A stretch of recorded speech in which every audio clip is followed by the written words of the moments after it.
10 தலை ராவணன் தன் அசுர உருவமெடுத்து கதறி அழுது கொண்டிருந்த சீதையை பலவந்தமாக தூக்கி தன் புஷ்பக விமானத்தில் ஏற்றி ஆகாய மார்க்கமாக இலங்கை நோக்கி பறக்கிறான். சீதை ராமா லட்சுமணா என்று இடும் அலறல் சத்தம் காடே அதிர கேட்கிறது. அந்த குரலை கேட்டு ஒரு மாபெரும் நிழல் ராவணனின் விமானத்தை வழிமறிக்கிறது. அதுதான் கழுகு வேந்தன் ஜடாயு. தன் நண்பன் தசரதனின் மருமகள் கடத்தப்படுவதைக் கண்டு ஆவேசமடைந்த ஜடாயு அந்த வயதான காலத்திலும் ராவணனை எதிர்த்து போரிட முன்வருகிறார். ஆகாயத்தில் ஒரு பயங்கரமான போர் நடக்கிறது. ஜடாயு தன் கூர்மையான நகங்களாலும் அலகாலும் ராவணனின் உடலை கிழித்தெறிக்கிறார். ராவணனின் வில்லை உடைத்து அவனது தேர் குதிரைகளையும் கொல்கிறார். ஜடாயுவின் தாக்குதலை சமாளிக்க முடியாமல் ராவணன் திணறுகிறார். ஆனால் வஞ்சகனான ராவணன் தனது சந்திரஹாசம் வாளை உருவி ஜடாயுவின் இரு சிறகுகளையும் அடியோடு வெட்டி சாய்க்கிறான். சிறகுகள் துண்டிக்கப்பட்ட ஜடாயு ரத்தம் சொட்ட சொட்ட நிலத்தில் விழுகிறான். சீதை அழுதுகொண்டே தான் அணிந்திருந்த நகைகளை ஒரு துணியில் கட்டி கீழே இருக்கும் ஒரு மலை உச்சியில் தெரிந்த வானரங்களிடம் விரும்படி எரிகிறார். ராவணன் சீதையை இலங்கைக்கு கொண்டு சென்று அங்குள்ள அசோகவனத்தில் அரக்கிகளின் காவலில் வைக்கிறான். அதே நேரத்தில் பொன்மானை கொன்றுவிட்டு திரும்பிய ராமன் வழியில் லட்சுமணனை பார்த்து அதிர்ச்சி அளிக்கிறார்.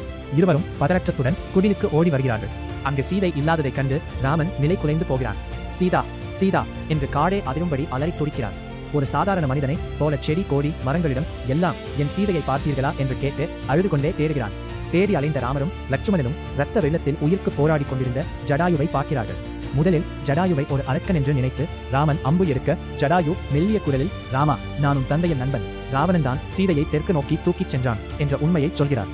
செய்தியைச் சொன்ன அடுத்த நிமிடம் ஜடாயுவின் உயிர் பிரிகிறது. தன் தந்தைக்கே செய்ய முடியாத இறுதிச் சடங்குகளை ஜடாயுவுக்கு ஒரு மகனாக இருந்து ராமர் அந்த இடத்திலேயே செய்து முடிக்கிறார். இதற்கு பிறகு சீதையை தேடி தெற்கு நோக்கிச் செல்லும் வழியில் கபந்தன் என்ற அரக்கனை சந்திக்கிறார்கள். அவனது சாபத்தை நீக்கிய பிறகு அவன் மதங்க மலைக்குச் செல்லுங்கள், அங்கு உன் காலை உதவி கிடைக்கும் என்று வழிகாட்டுகிறான். அங்கேதான் பல ஆண்டுகளாக ராமருக்காக காத்திருந்த சபரி என்ற மூதாட்டியை சந்திக்கிறார்கள். சபரிதான் ருசி பார்த்து சேகரித்து வைத்த இனிப்பான கனிகளை ராமருக்கு தருகிறார். அந்த பேரன்பில் நெகிழ்ந்த ராமர் சபரியின் வழிகாட்டுதலின்படி கிஷ்கிந்தையை நோக்கி தன் பயணத்தை தொடர்கிறார். அந்த பயணம்தான் ராமாயணத்தின் மாவீரன் அனுமனை ராமருக்கு அறிமுகம் செய்ய போகிறது. இந்த வீடியோ உங்களுக்கு பிடித்திருந்தால் லைக் செய்யுங்கள். அனுமன் ராமரை சந்தித்த அந்த உன்னதமான தருணத்தை பற்றி அடுத்த பாகத்தில் விரிவாக பார்க்கலாம். மறக்காமல் எமது சேனலை சப்ஸ்கிரைப் செய்து கொள்ளுங்கள். இந்த